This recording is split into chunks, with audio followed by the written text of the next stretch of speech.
A paz do Senhor, meus irmãos. Graças a Deus por mais esta oportunidade que uma vez mais o Senhor nos concede de estarmos juntos para que possamos nos aprofundar nos estudos das Sagradas Escrituras. Para tal, vamos lá à leitura do texto áureo de hoje, texto básico, que se encontra no Evangelho de Marcos, no capítulo número 13, o qual estaremos lendo em sua inteireza, que nos narra o seguinte: Ao sair Jesus do templo, disse-lhe um de seus discípulos: Mestre, que pedras, que construções! Mas Jesus lhe disse: Vê estas grandes construções?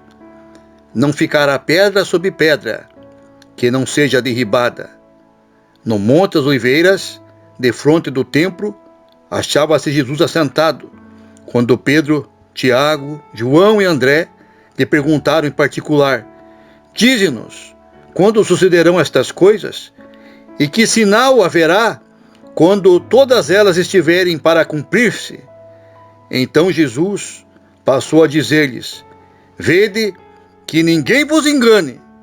Muitos virão em meu nome dizendo: Sou eu, e enganarão a muitos. Quando, porém, ouvides falar de guerras e rumores de guerras, não vos assusteis. É necessário assim acontecer, mas ainda não é o fim, porque se levantará nação contra nação, e reino contra reino.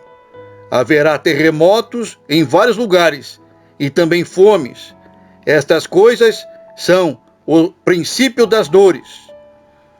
Estai vós de sobreaviso, porque vos entregarão aos tribunais e às sinagogas.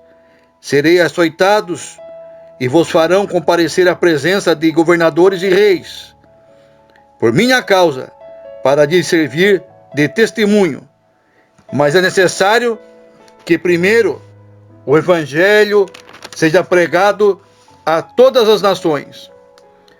Quando, pois, vos levarem e vos entregarem, não vos preocupeis com o que haveis de dizer, mas o que for vos concedido naquela hora, isso falai, porque não sois vós os que falais, mas o Espírito Santo.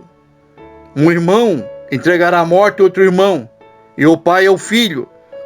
Filhos haverá que se levantarão contra os progenitores e os matarão. Sereis odiados de todos por causa do meu nome. Aquele, porém, que perseverar até o fim, esse será salvo. Quando, pois, virdes o abominável da desolação, situado onde não deve estar, quem lhe entenda. Então, os que estiverem na Judeia, fujam para os montes. Quem estiver em cima no eirado, não desça, nem entre para tirar da sua casa alguma coisa. E o que estiver no campo, não volte atrás para buscar a sua capa. Ai das que estiverem grávidas e das que amamentarem naqueles dias. Orai para que isso não suceda no inverno, porque aqueles dias serão de tamanha tribulação, como nunca houve desde o princípio do mundo, que Deus criou, até agora e nunca jamais haverá. Não tivesse o Senhor abreviado aqueles dias, e ninguém se salvaria, mas por causa dos eleitos, que ele escolheu, abreviou tais dias. Então, se alguém vos disser: Eis aqui o Cristo, ou ei-lo ali, não acrediteis, pois surgirão falsos cristos e falsos profetas, operando sinais e prodígios, para enganar, se possível, os próprios eleitos. Estai vós de sobreaviso, tudo vos tenho predito. Mas naqueles dias, após a referida tribulação, o sol escurecerá, a lua não dará a sua claridade, as estrelas cairão do firmamento, e os poderes dos céus serão abalados. Então verão o Filho do Homem vir nas nuvens, com grande poder e glória. E ele enviará os anjos e reunirá os seus escolhidos dos quatro ventos, da extremidade da terra até a extremidade do céu. Aprendei, pois, a parábola da figueira. Quando já os seus ramos se renovam e as folhas brotam, sabeis que está próximo o verão. Assim, também vós, quando virdes acontecer estas coisas, sabei que está próximo, às portas. Em verdade vos digo, que não passará esta geração sem que tudo isto aconteça. Passará o céu e a terra, porém as minhas palavras não passarão. Mas a respeito daquele dia ou da hora, ninguém sabe, nem os anjos no céu, nem o Filho, senão o Pai. Estai de sobreaviso, vigiai e orai, porque não sabeis quando será o tempo. É como um homem que, ausentando-se do país, deixa a sua casa, dá autoridade aos seus servos, a cada um a sua obrigação, e ao porteiro ordena que vigie. Vigiai, pois, porque não sabeis quando virá o dono da casa, se à tarde, se à meia-noite, se ao cantar do galo, se pela manhã, para que, vindo ele, inesperadamente, não vos ache dormindo. O que, porém, vos digo, digo a todos, vigiai. Hoje nós estaremos frisando ou nos atentando para o versículo 19 desse capítulo do Evangelho de Mateus, capítulo 13, o versículo número 19, que nos narra o seguinte: porque aqueles dias serão de tamanha tribulação, como nunca houve desde o princípio do mundo, que Deus criou até agora, e nunca, jamais haverá. E agora, meus irmãos, para uma compreensão um pouco mais precisa a respeito dos versículos que acabamos de ler, do capítulo 13 do Evangelho de Marcos, vamos ver o que diz o estudo do autor Charles Hyer, comentando alguns desses versículos. Narra o autor, abre aspas, com respeito às pedras da construção, podemos observar isso também no Evangelho de Mateus, capítulo 24, versículo 1. Quando sucederão estas coisas, há uma dupla perspectiva na resposta de Cristo. Alguns dos acontecimentos descritos se cumpriram na destruição de Jerusalém em 70 depois de Cristo. Outros, porém, ainda se cumprirão durante os dias da tribulação, que precederá a sua segunda vinda. Aqui, meus irmãos, fazemos uma pausa para entendermos um pouco melhor o que está se referindo, sobretudo, o versículo número 4, né? Que diz assim: dize-nos quando sucederão estas coisas, e que sinal haverá quando todas elas estiverem para cumprir-se. O autor aqui, ele faz este comentário, que nós leremos mais uma vez. Quando sucederão estas coisas, há uma dupla perspectiva na resposta de Cristo. Alguns dos acontecimentos descritos se cumpriram ou se cumpririam na destruição de Jerusalém em 70 depois de Cristo. Outros, porém, ainda se cumprirão no futuro, durante os dias da tribulação, que precederá a sua segunda vinda. Prosseguindo aqui o autor, Charles Hyer, na sua Bíblia de Estudo, comentando os versículos 5, até o 27, sobretudo o 5 até o 13, ele nos narra: culminarão durante a primeira metade 3 anos e meio da tribulação. O versículo 14 ocorrerá exatamente na metade desse período, quando o anticristo, o abominável da desolação, exigirá que todo mundo lhe preste culto. Os versículos 15 e 23 advertem sobre a prontidão na segunda metade da tribulação, e os versículos 24 a 27 descrevem acontecimentos da segunda vinda de Cristo. Sinagogas eram usadas como local de reunião e como tribunais. Às vezes, os açoitamentos eram realizados ali. essas predições começaram a cumprir-se no livro de Atos. Agora, é interessante ainda, meus irmãos, nós observarmos o que o autor relata, comentando o versículo número 20, eleitos. O remanescente eleito salvo de Israel durante os dias da tribulação, na segunda vinda de Cristo, essas pessoas serão restauradas à Palestina. E sobre o versículo 23, esta é a terceira advertência sobre vigiar e estar preparado. Há outras que se acham nos versículos 5 e 9. Seus escolhidos, aqueles que vierem a crer durante o período dos 7 anos, correspondentes à tribulação. Os escolhidos da igreja terão sido levados para o céu antes do início da tribulação, conforme 1 Tessalonicenses, capítulo 1, versículo 10, e ainda capítulo 5, versículos de 9 a 11, e Apocalipse, capítulo 6, versículo 17. O termo escolhido é usado para várias pessoas ou grupos. Cristo, Israel, os santos do milênio, os santos da tribulação, e os santos da igreja e os anjos. Figueira, aqui não representa propriamente aquilo que muitas pessoas interpretam. Por isso é necessário que nós nos aprofundemos no estudo de hoje, né?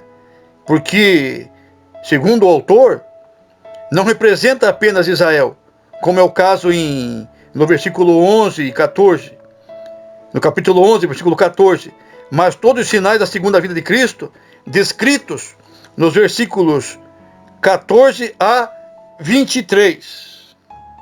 Conforme já estudamos anteriormente, sobre alguns tópicos do período da ocorrência do arrebatamento da igreja e posteriormente o início da grande tribulação, também concernente ao reinado do anticristo aqui neste mundo, nós avançamos nesses tópicos e prosseguimos enfatizando bem esses assuntos.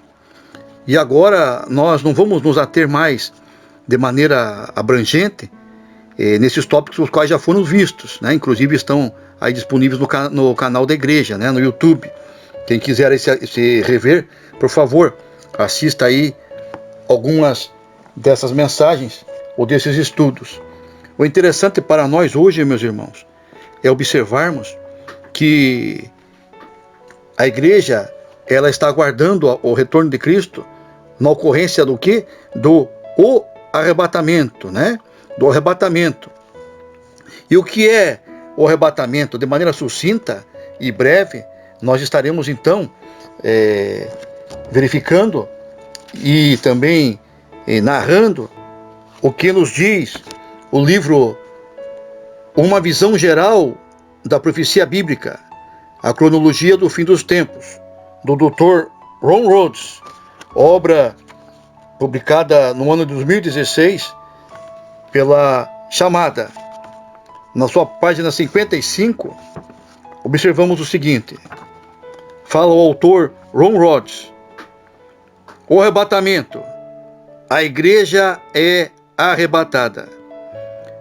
O arrebatamento é o evento maravilhoso em que os mortos em Cristo ressuscitarão. Os cristãos ainda vivos serão instantaneamente transformados e receberão os corpos glorificados. A seguir, ambos os grupos se encontrarão nos ares com Jesus e serão levados por ele para o céu, conforme João capítulo 14, versículos 1 e 3, 1 Coríntios capítulo 15, versículos 51 a 54, 1 Tessalonicenses capítulo 4, do versículos 13 a 17. Isso significa que uma geração de cristãos não precisará passar pela morte. Estes estarão vivendo nesse mundo com seus corpos mortais e repentinamente, em um instante, estarão com Jesus, com os corpos imortais Isso será um momento glorioso. A Bíblia nos fornece várias indicações que o arrebatamento acontecerá antes do período da tribulação. Isso significa que a igreja não será submetida aos juízos profetizados nos capítulos 4 a 18 do livro de Apocalipse. Essa opinião parece ser a mais adequada diante da interpretação literal da profecia bíblica. E ainda, meus irmãos, na página de número 63, o mesmo autor, Dr. Ron Rhodes, prossegue: a bendita esperança. A expressão bendita esperança geralmente é empregada na Bíblia em relação ao arrebatamento da igreja. Esse acontecimento é bendito a tal ponto que representa uma bênção ímpar para os crentes. A expressão contém a ideia de uma esperança prazerosa. Os crentes mal conseguem aguardar por esse momento. Paulo escreve isso a Tito, dizendo que os cristãos permanecem aguardando a bendita esperança e a manifestação da glória do nosso grande Deus e Salvador, Cristo Jesus, conforme Tito capítulo 2, versículo 13. Nesse evento universal, os mortos em Cristo ressuscitarão e os crentes que ainda estiverem vivos serão transformados, recebendo seus corpos glorificados, conforme Romanos capítulo 8, versículos 22 e 23, 1 Coríntios capítulo 15, versículos 51 a 58, Filipenses capítulo 3, dos versículos 20 e 21, e 1 Tessalonicenses capítulo 4, dos versículos 13 a 18, e ainda primeira Epístola de João capítulo 3, dos versículos de número 2 e 3. E estes corpos nunca sofrerão enfermidades, dores ou morte. Assim, essa bendita esperança nos fortalece enquanto viajamos através desse mundo decaído. E ainda na página 64, o autor fala sobre a proximidade do arrebatamento. Dizer que o arrebatamento está próximo significa que ele pode acontecer a qualquer momento. O Novo Testamento ensina que o arrebatamento está próximo, isto é, não depende do cumprimento prévio de nenhuma profecia, conforme 1 Coríntios capítulo 1, versículo 7, também capítulo 16, versículo 22, Filipenses capítulo 3, versículo 20, capítulo 4, versículo 5, 1 Tessalonicenses capítulo 1, versículo 10, Tito capítulo 2, versículo 13, Hebreus capítulo 9, versículo 28, 1 Pedro capítulo 1, versículo 13, Judas capítulo 1, versículo 21, e prosseguindo o autor, comenta: o arrebatamento é um acontecimento que não requer sinal de alerta prévio, totalmente ao contrário da segunda vinda de Cristo, a qual será precedida de muitos eventos durante os 7 anos da tribulação, conforme Apocalipse capítulo 4, versículo de número 18. As palavras do apóstolo Paulo, registradas em Romanos capítulo 13, versículos de 11 a 12, afirmam claramente que o arrebatamento está próximo. E digo isto a vós outros, que conheceis o tempo. Já é hora de vos despertardes do sono, porque a nossa salvação está agora mais perto de que quando no princípio cremos. Vai alta a noite, e vem chegando o dia. Deixemos, pois, as obras das trevas, e revistamo-nos das armas da luz. Neste texto, a palavra salvação precisa ser entendida sobre a ótica escatológica. Ela se refere ao arrebatamento, pois Paulo descreve como um evento futuro determinado. Ao final de cada dia, o cristão chegou um pouquinho mais próximo desse evento. Também, na página 65, prossegue o autor. A carta de Tiago expressa que o arrebatamento está próximo, conforme Tiago, capítulo 5, nos versículos 7 a 9, que narra a seguinte passagem: Sede, pois, irmãos, pacientes até a vinda do Senhor. Eis que o lavrador aguarda com paciência o precioso fruto da terra, até receber as primeiras e as últimas chuvas. Sede vós também pacientes, e fortalecei o vosso coração, pois a vinda do Senhor está próxima. Irmãos, não vos queixeis uns dos outros, para não serdes julgados. Eis que o juiz está às portas. As Escrituras afirmam que haverá crentes de Jesus ainda durante o período da grande tribulação. Ou seja, essas pessoas, no entanto, passarão a crer em Jesus somente após o arrebatamento. Assim, meus irmãos, desta maneira, até agora, nós então já temos aqui uma base do estudo relacionado sobretudo ao versículo que nós frisamos, né?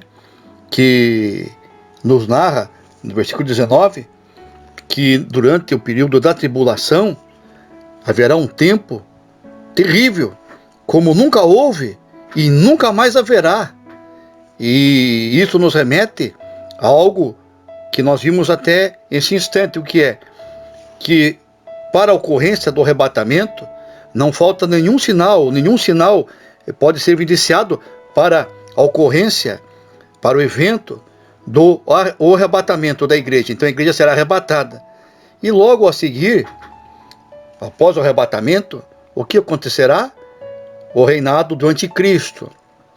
E o anticristo reinará neste mundo, sobretudo de acordo com a palavra de Deus, que nos mostra que, então, para o seu reinado, supõe-se, né, e se verifica que ele tem que ter uma base para a efetivação do seu governo. E qual é essa base? Esse líder mundial, o anticristo, ele tem que ter sob o seu controle uma economia globalizada, uma única moeda, uma única religião, estamos falando de comunismo, o próprio território de uma forma física, literal, ele ainda continuar a existir, né, os territórios, porque a Bíblia fala sobre isso, inclusive nas guerras futuras aí que ocorrerão nesse período da tribulação. Mas nós verificamos também o quê? Que de uma forma, da mesma maneira que ocorre com a moeda, com a economia, nós vemos aí um mundo globalizado, um mundo sem fronteiras. Então, esse aspecto territorial, ele também ganha um novo parâmetro nesse entendimento. E a cultura, né, globalizada, e esse líder também terá à sua disposição um exército em âmbito mundial. E sobre esses assuntos, muitas pessoas hoje ainda se perguntam: isso vai demorar muito para acontecer, porque parece que ainda está se engatinhando para que muitas dessas plataformas, né, que o anticristo precisará para efetivar o seu governo, parece que estão distantes. Não estão distantes não, meus irmãos. Nós estamos vendo em nossos dias e observando uma vez mais que para o arrebatamento não se evidencia ou não se precisará de nenhum sinal. Apenas a ocorrência do evento do arrebatamento, a igreja será retirada da terra. E agora, para a plataforma do anticristo durante o período da tribulação, ou do seu governo, o que se faz necessário? Se faz necessário uma economia globalizada. Primeiramente, já em nossos dias, antes do arrebatamento, os grandes líderes mundiais, os homens que detêm poder em fóruns, em todos os sentidos e de vários aspectos, sejam eles políticos, religiosos, dentre outros, eles clamam por um líder mundial, uma liderança única. Né? Isso nós podemos ver na América do Norte, os Estados Unidos, os grandes líderes lá dessa nação clamam e apontam que a solução, segundo os seus estudos, seu entendimento e de acordo com as necessidades que ele entende em relação ao mundo, que se está se precisando de um líder mundial, uma liderança única. Recentemente, os líderes religiosos, entre eles os papas e até líderes protestantes, se reuniram promovendo o ecumenismo, né, que está em constante processo de efetivação e de abrangência geral. O ecumenismo, né, o que seja religião única, também faz parte desse âmbito. O que eles falam? Eles falam que é necessário que para a solução dos problemas do mundo, que tenha um só líder, né? Porque determinado país decide de uma maneira, outro país decide de outra forma, e a ONU já não está dando mais a solução que o mundo necessita na atualidade, né? Porque há muita divergência ali nas suas resoluções, nas suas decisões, ao passo que, ao se estabelecer ou se colocar um único líder mundial, esse líder então terá essa capacidade, né? E por fim solucionará, creem eles, todos os problemas do mundo de uma maneira mais eficaz. De certa forma, de uma maneira lógica, isso tem um sentido, né?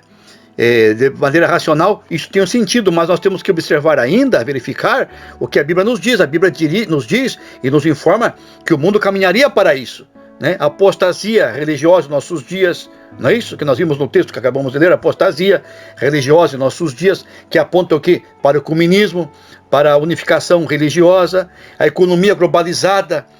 Hoje, as grandes operações já não se fazem mais em escritórios aí, físicos propriamente dito. As grandes transações econômicas e financeiras, elas são feitas o quê? No âmbito do mundo o quê? Virtual.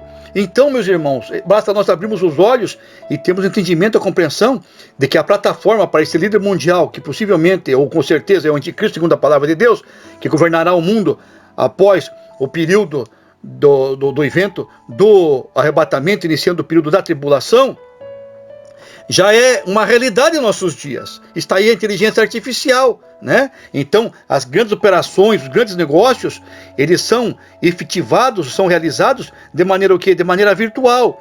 Já existe o mundo virtual. O mundo virtual não vai ser inventado, o mundo virtual já existe, né? E faz parte do cotidiano das pessoas. De maneira simples até, quando alguns homens, algumas pessoas, ao usarem seus telefones, né, e já estão aí de alguma forma usando a inteligência artificial, e a inteligência artificial promove o quê? A comunicação entre as pessoas. Por exemplo, também a necessidade de uma linguagem única, de um idioma único. Algumas pessoas até apontam, vai ser falar o inglês, outro vai ser falar o grego, vai ser o hebraico, mas nós vemos que no aspecto cultural e também dentro do âmbito das nações, isso, ao nosso ponto de vista, se percebe que é algo difícil de se efetivar. Não, mas nós estamos vendo que isso está acontecendo. Por quê? O que nós observamos, meus irmãos, o que nós podemos ver é que já em nossos dias, as reuniões, os grandes negócios, né, inclusive até assuntos religiosos, são tratados de que maneira? No âmbito virtual, ou seja, no âmbito físico. Isso são problemas ainda a serem superados, né, obstáculos ainda a serem vencidos no âmbito físico. Mas se nós olharmos, incluirmos nesse âmbito o aspecto virtual, ou seja, o uso da inteligência artificial, né, o mundo como realmente é em nossos dias, na atualidade, o que nós vemos? Vemos que as grandes transações, os grandes negócios, eles são efetivados entre as nações e já se usa praticamente um idioma único. De que maneira? Por exemplo, os Estados Unidos vão fazer um negócio com os governantes da China, o Brasil, né? Então, o Brasil fala português, o chinês ou ali o mandarim, né? Ou a língua chinesa, os Estados Unidos falam inglês. E o que acontece? A língua inglesa, né? E o que acontece? No âmbito da conversação, dos negócios, ocorre o que? O uso não só de intérpretes, né? Mas, sobretudo, a própria inteligência artificial promove isso de uma forma mais eficaz e mais rápida, fazendo com que, hoje, nós observamos o quê? Que essas barreiras sobre a língua já estão caindo, já não existem mais. Existem máquinas, né, que são aí que tem esse aspecto tecnológico, que é o uso da tecnologia. Então, o uso da tecnologia promove o quê? Promove a relação direta entre pessoas de vários idiomas e elas se compreendem. Por exemplo, quem fala o hebreu, né, os judeus, ali, os israelitas, os israelenses, eles podem falar com os árabes sem falar em árabe, né, através de uma comunicação que existe em aparelhos que são usados, ou seja, o computador, dentre outros, que são usados para promover o diálogo de uma forma compreensível para ambas ou até outras ou diversas línguas. Então, nós vimos que isso já não é uma barreira mais. E esse processo tecnológico está em constante avanço. Nós vimos hoje nas reuniões, sobretudo na ONU, nós observamos até com as pessoas com aqueles aparelhos, né, nos seus ouvidos, no mesmo instante que o palestrante, né, ou ali a autoridade está discursando, cada representante de cada nação, com cada idioma, ali concernente ao seu povo, no mesmo instante, de maneira ali quase que imediata, elas têm traduzidos nos seus ouvidos, eles ouvem na sua linguagem, na sua língua, e quando eles falam, as pessoas vão ouvir aquilo que eles estão transmitindo nas suas próprias línguas respectivamente. E isso, meus irmãos, então, que nos aponta que já está acontecendo o quê? Essa unificação das línguas, sem perder o aspecto cultural, o aspecto linguístico, né? Ou até o idioma de cada país. Mas isso já é possível, então não é algo que vai acontecer no futuro, já está acontecendo nos nossos dias, nós estamos vendo isso diante dos nossos olhos, nossas vistas. Então, nesse sentido, o mundo caminha para a unificação geral, em todos os âmbitos, seja no aspecto econômico. Nós já vemos aí a moeda digital, né, de grande aceitação e de grande uso, né, no ambiente virtual. Hoje, nós mesmos, nos próprios bancos, né, muitas vezes, dificilmente nós vamos o quê? Pegarmos dinheiro vivo, nota em nossas mãos. Hoje se usa o quê? Os cartões de créditos, de maneira o quê? Virtual. Então, esse aspecto, essa função da inteligência artificial, da tecnologia, está facilitando e promovendo este avanço. O mundo clama, então, por uma liderança única, um único líder mundial que terá o controle econômico, financeiro, né? O estabelecimento, a unificação da moeda, e também no aspecto territorial já não existem muitas barreiras, embora existam aí os países com seu aspecto físico, né? Mas nós compreendemos que isso já não é mais um obstáculo no sentido da globalização. A cultura, existe a cultura local, uma cultura global que cresce amplamente em âmbito, né? E ganha proporções imensuráveis, sobretudo até os países do terceiro mundo estão sendo atingidos por essa revolução tecnológica, e que nos mostra que a plataforma, a base para o governo do anticristo já está aí diante de nós. Antes do arrebatamento, nós estamos vendo esses sinais, né? Que não se referem à ocorrência do arrebatamento, mas que se referem a algo posterior ao arrebatamento, o que seja, o período da tribulação. E ainda sobre esse aspecto religioso, que para nós é o que mais importa, o aspecto religioso, né? Que nós estamos tratando, estamos estudando, sobretudo com mais ênfase, o livro A Misteriosa Babilônia, Europa e a Nova Ordem Mundial, de Arnold Forese, publicado pela Atual Edições, né, no ano de 2002, é bastante atual. Veja só o que comenta o autor Arnold Forese na página 37 e 38 sobre esse problema da unificação em relação às nações do aspecto religioso. Ou seja, como essas religiões, dentre elas as não cristãs, estarão então num âmbito bem breve unificadas e uma só, como se fosse uma só religião. Será que isso é possível? Então nós observamos que, ao se estabelecer um governante único, isso será efetivado de maneira fácil até por ele. Por quê? Porque o mundo clama por isso, todo mundo quer essas coisas. E além do mais, isso já ocorreu no passado. Como assim? Isso já ocorreu no passado? Isso já ocorreu no passado. A unificação das religiões já foi um dos aspectos de governo dos imperadores romanos. Vamos ler o que narra então o autor Arno Freser a esse respeito.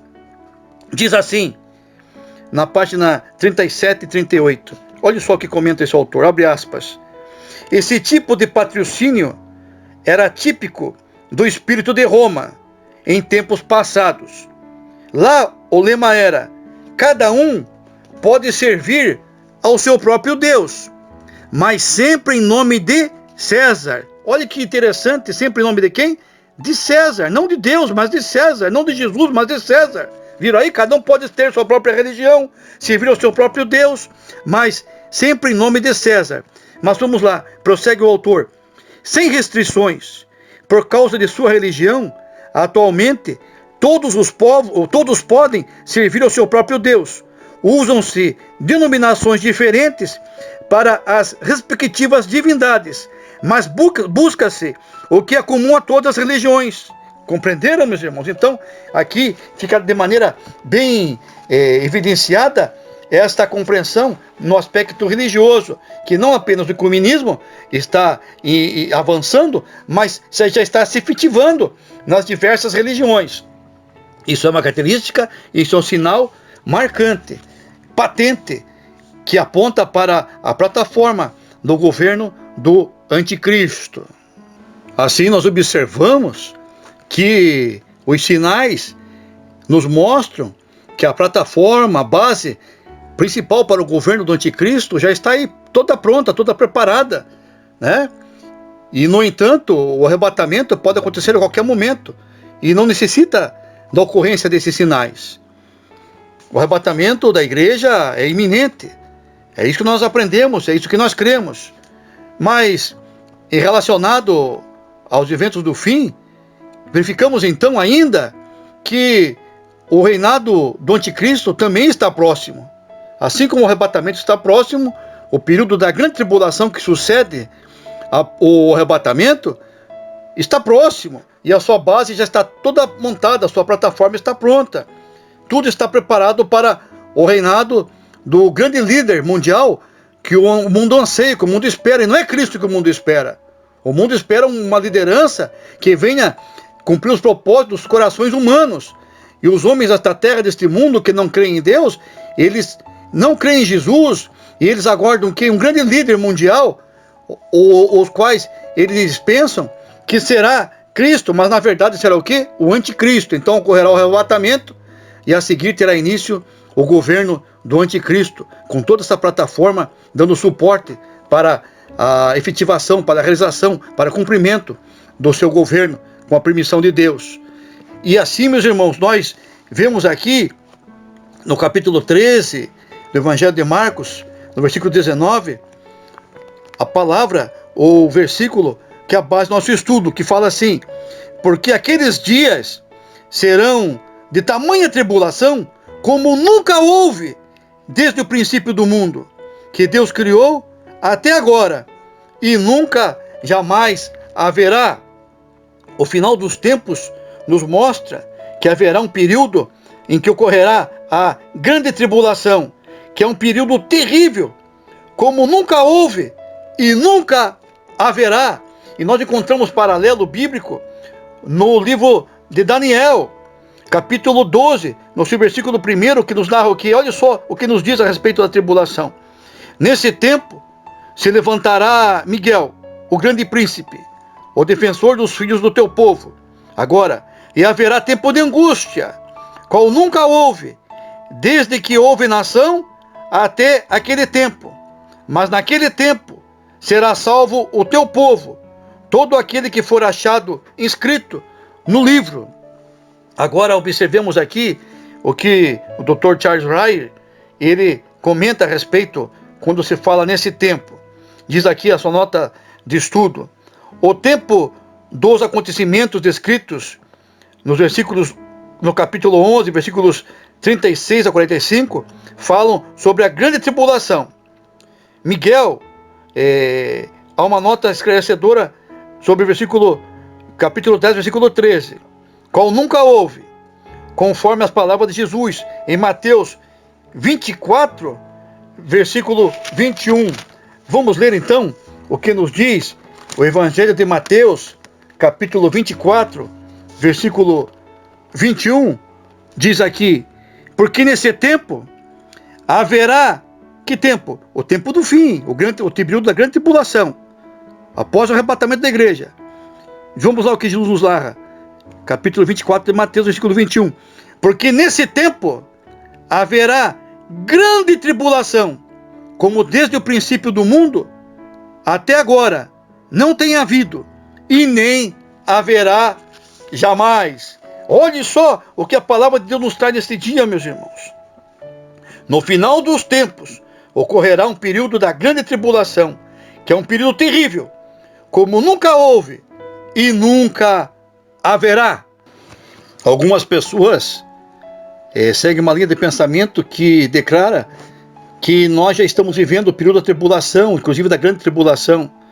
Mas de acordo com nossos estudos, é aquilo que estamos vendo até agora, sobretudo a palavra de Deus, que é a nossa base, nos mostra que o próprio Jesus é quem nos narra que no tempo do fim haverá um período terrível, como nunca houve e que nunca haverá. A palavra de Deus, meus irmãos, nos registra lá no livro do Antigo Testamento sobre a ocorrência de um período terrível sobre a face da terra, o período do dilúvio. A Bíblia é que nos ensina que havia ali, nesse período, a necessidade de Deus promover o dilúvio sobre a face da terra, o qual exterminou toda a população mundial, com exceção de Noé e sua família, que sobreviveram em obediência à vontade do Senhor e se mantiveram ali salvos do dilúvio na arca. Posteriormente, nós observamos ainda que a Bíblia nos narra sobre uma grande fome em aspecto mundial, sobretudo ali no momento em que José agora ascende como segundo governante no Egito, promovendo ali a administração dos poucos recursos para sustento de toda a humanidade, inclusive do seu povo, né? Do povo da sua família. E isso está narrado no livro de Gênesis, que nos mostra isso, né? Que havia uma grande fome, então um período terrível. Mas a Bíblia nos fala o quê? Que esse período terrível da época de Noé, que o período terrível dessa fome no tempo de José no Egito, fala a palavra de Deus. E os versículos que nós acabamos de ler nos mostram que no futuro, creio que bem breve, após o arrebatamento da igreja, durante o reinado do anticristo, o anticristo ele terá ali o controle total, né? Terá a unificação da moeda, da religião, terá o poder político, o poder religioso, o poder econômico, o poder sobre as pessoas, e as pessoas aclamarão ele como um grande líder. Mas a palavra do Senhor nos fala que o seu governo vai ruir, que o seu governo não se cumprirá da maneira que ele ensinará aos seus devotos. Diz que nesse período haverá ali um tempo de juízo do Senhor, como nunca houve. Esse é o período da grande tribulação, nos mostrando que o período do dilúvio, que foi terrível, imaginemos toda a humanidade sendo dizimada, destruída por desobediência e porque se revoltaram contra Deus, não é nada. De acordo com a Escritura que nós acabamos de ler, que nos fala que no final dos tempos ocorrerá o período da tribulação, da grande tribulação, que é um período terrível, como nunca houve e nunca haverá. José, aquela fome, Noé, toda a população dizimada da terra, com exceção da sua família, não é nada perto do período terrível que se aproxima sobre este mundo. E o que mais? Nós observamos ainda que alguns estudiosos que nos narram sobre os estudos da peste negra, que é a peste bubônica, a qual exterminou 70 milhões de mortos aproximadamente, né? São estimativas até precisas em relação ao estrago e a terrível dificuldade que esse evento trouxe sobre os habitantes da terra. Então nós vemos ali as pessoas padecendo essa doença, atingindo ali crianças, homens idosos, pessoas saudáveis, agora estavam contaminados com essa doença e não resistiram, acabaram morrendo. E além disso, o prejuízo econômico, cultural e em âmbitos e vários aspectos para a humanidade. Mas a palavra de Deus nos fala que no final dos tempos ocorrerá a grande tribulação, que é um período terrível, como nunca houve e nunca haverá. No ano aí, de aproximadamente 1919, né, esse período, por volta disso, ocorreu o quê? A gripe espanhola. A gripe espanhola, ela chega a dizimar quase que cerca de 10% da população do mundo. E o que mais? Nós tivemos aí outras tragédias sobre a humanidade, não é? Mas a Bíblia nos fala o quê? Que no final dos tempos ocorrerá a grande tribulação, que é um período terrível, como nunca houve e nunca haverá. E depois, mesmo assim, as pessoas não se voltam para Deus. As pessoas veem as coisas diante dos seus olhos e se esquecem do Senhor. Na Primeira Guerra Mundial, cerca de 20 milhões de mortos. Isso é terrível. Isso é algo muitas vezes inaceitável, ou quando queremos fugir e evitar, que a humanidade não quer que aconteça novamente. Mas a Bíblia nos fala o quê? Que no final dos tempos ocorrerá a grande tribulação, que é um período terrível, como nunca houve e nunca haverá. E a despeito da humanidade desejar ou não, querer ou não, sucedeu-se o quê? A Segunda Grande Guerra Mundial, a qual matou cerca de 85 milhões de pessoas. Quantas famílias destruídas, cidades arrasadas, dentre elas Hiroshima e Nagasaki, né? São exemplos aí que nos rememoram e nos fazem refletir sobre a tragédia do significado de uma guerra, né? Terrível, meus irmãos. Mas a Bíblia nos registra que no final dos tempos ocorrerá a tribulação, a grande tribulação, que é um período terrível, como nunca houve e nunca haverá. Vamos ler o que nos diz então Evangelho de Marcos, capítulo 13, versículo 19, mais uma vez. Porque aqueles dias serão de tamanha tribulação, como nunca houve, desde o princípio do mundo, que Deus criou, até agora, e nunca, jamais haverá. Nesse sentido, dando prosseguimento, já em fase de conclusão de nossos estudos, ainda gostaria de estar registrando o que o autor, doutor Thomas Ice, nos traz em relação ao tema estudado em seu livro Jesus e o Fim dos Tempos, uma interpretação de Mateus 24 e 25. As páginas de número 103 e 104. Vamos lá, a leitura daquilo que diz Dr. Thomas Ice a respeito dos nossos estudos. Abre aspas. A grande tribulação. O texto de Mateus, capítulo 24, versículo 21, discorre sobre a grande tribulação. O que vem a ser a grande tribulação? Ela corresponde aos 3 últimos anos e meio do período da tribulação, que se encerrarão com o segundo advento de Cristo. O Dr. John Walvoord declara o seguinte: a grande tribulação, propriamente dita, é um específico período de tempo que se iniciará com a abominação da desolação e se encerrará com a segunda vinda de Cristo, segundo foi predito nas profecias de Daniel e confirmado pela referência aos 42 meses, nos textos de Apocalipse, capítulo 11, versículo 2, capítulo 13, versículo 5. Obtém-se a informação de que a grande tribulação é um período definido de 3 anos e meio, que precede a segunda vinda. Pelos capítulos 6 a 19 do Apocalipse, percebe-se claramente que será um tempo de angústia sem precedentes. Ao juntarmos todos esses textos, chega-se à conclusão de que a grande tribulação será caracterizada pela morte de centenas de milhões de pessoas num período relativamente curto de tempo. Além do texto de Mateus, capítulo 24, versículo 21, o Novo Testamento utiliza a expressão grande tribulação em outras 3 passagens, mesmo que o texto de Atos, capítulo 7, versículo 11, não se refira à última metade de um período de 7 anos, ainda por vir.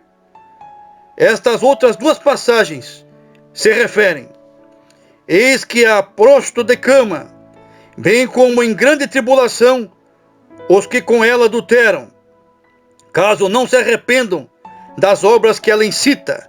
Apocalipse capítulo 2, versículo 22. Respondi-lhe: meu Senhor, tu o sabes. E ele então me disse: são estes os que vêm da grande tribulação. Lavaram suas vestiduras e as alvejaram no sangue do Cordeiro. Apocalipse capítulo 7, versículo 14. No livro de Mateus, Jesus declara que a grande tribulação será a mais terrível. Desde o princípio do mundo, até agora não tem havido e nem haverá jamais. Para o povo judeu, no texto de Marcos, capítulo 13, versículo 19, que é o versículo que nós estudamos neste dia, está ainda mais claro o que o nosso Senhor diz. Porque aqueles dias serão de tamanha tribulação, como nunca houve desde o princípio do mundo, que Deus criou, até agora, e nunca jamais haverá.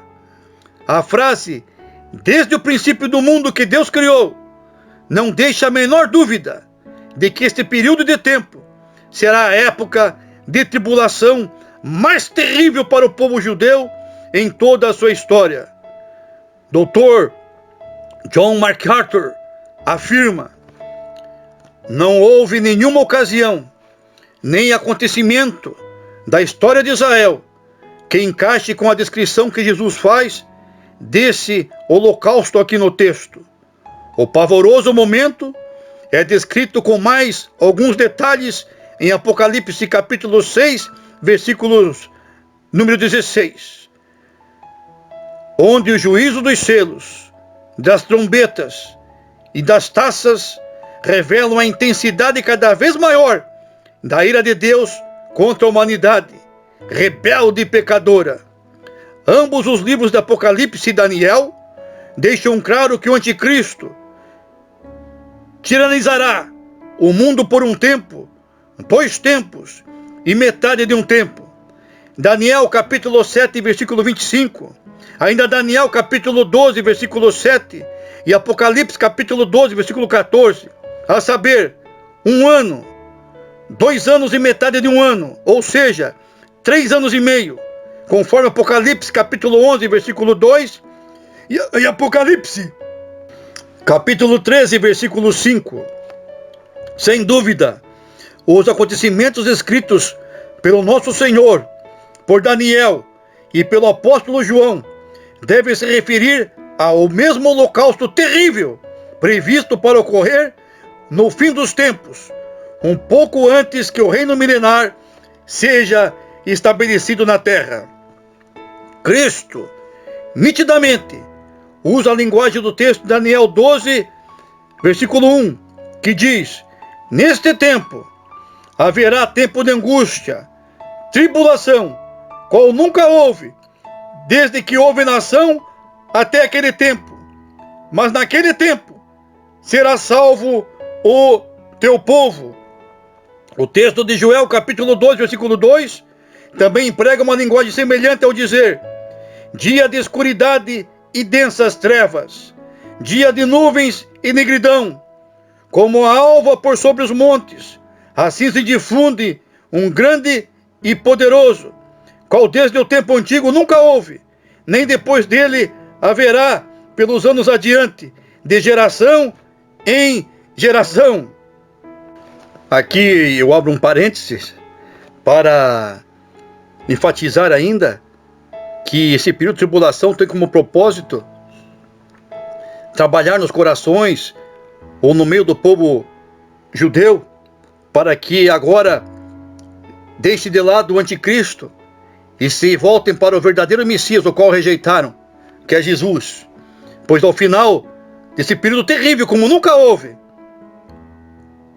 ainda haverá a oportunidade para este povo que pertence ao Senhor. Agora, continuando o que narra o autor, Dr. Thomas Reich,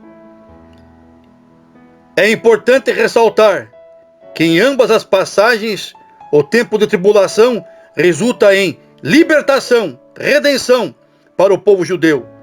Uma libertação exatamente desse tipo se encontra descrita em Mateus capítulo 24, versículos 29 a 31, que narra: logo em seguida a tribulação daqueles dias, ele enviará os seus anjos com grande clangor de trombeta, os quais reunirão os seus escolhidos dos quatro ventos, de uma a outra extremidade dos céus.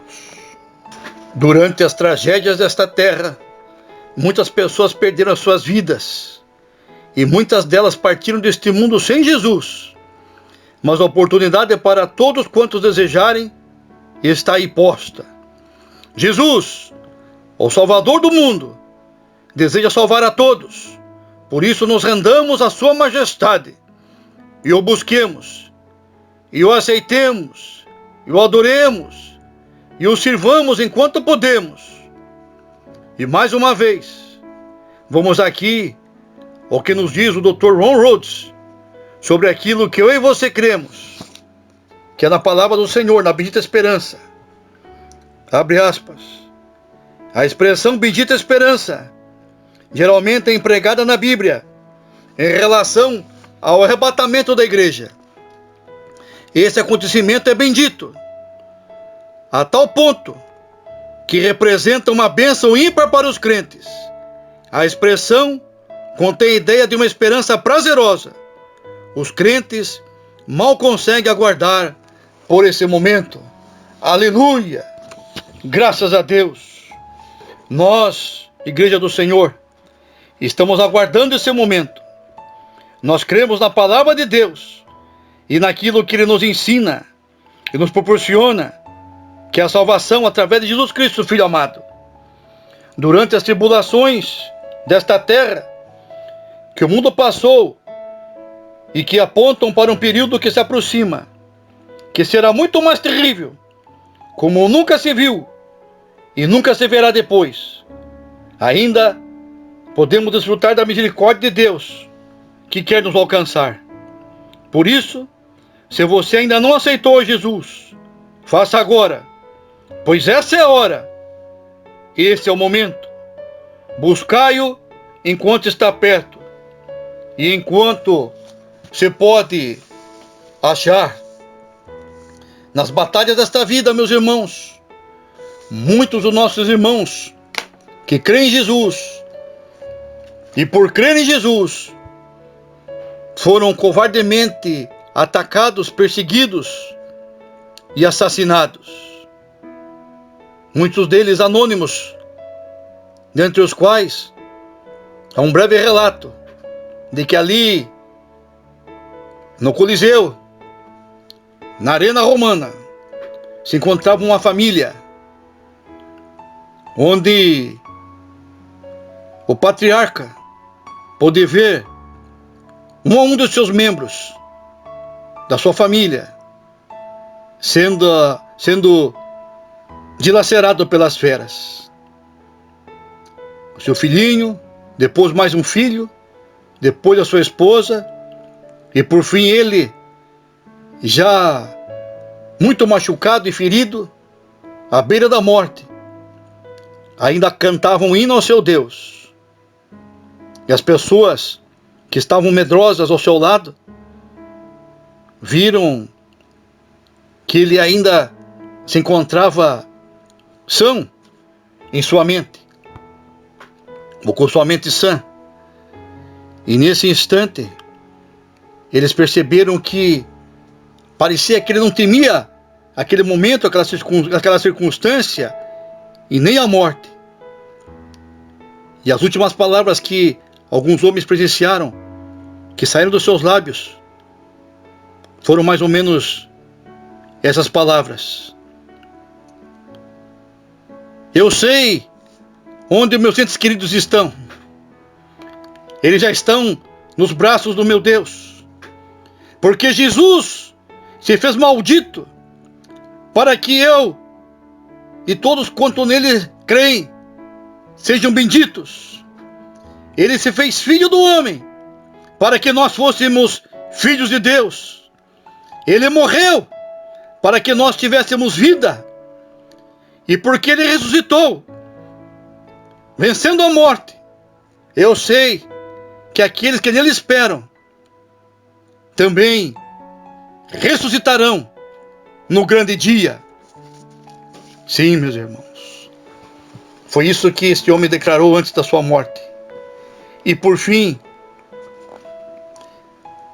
primeira epístola aos Coríntios, no capítulo número 15, no versículo 51, nos conclama a respeito destas coisas, sobre a vitória do cristão por meio de Cristo. O versículo 51 a seguir diz assim: eis que eu vos digo um mistério, nem todos dormiremos, mas transformados seremos todos, no momento, num abrir e fechar de olhos, ao ressoar da última trombeta. A trombeta soará, os mortos ressuscitarão incorruptíveis, e nós seremos transformados, porque é necessário que este corpo corruptível se revista da incorruptibilidade, e que o corpo mortal se revista da imortalidade. E quando este corpo corruptível se revestir de incorruptibilidade, e o que é mortal se revestir da imortalidade, então se cumprirá a palavra que está escrita: tragada foi a morte pela vitória. Onde está, ó morte, a tua vitória? Onde está, ó morte, o teu aguilhão? O aguilhão da morte é o pecado, e a força do pecado é a lei. Graças a Deus, que nos dá vitória por intermédio de nosso Senhor Jesus Cristo.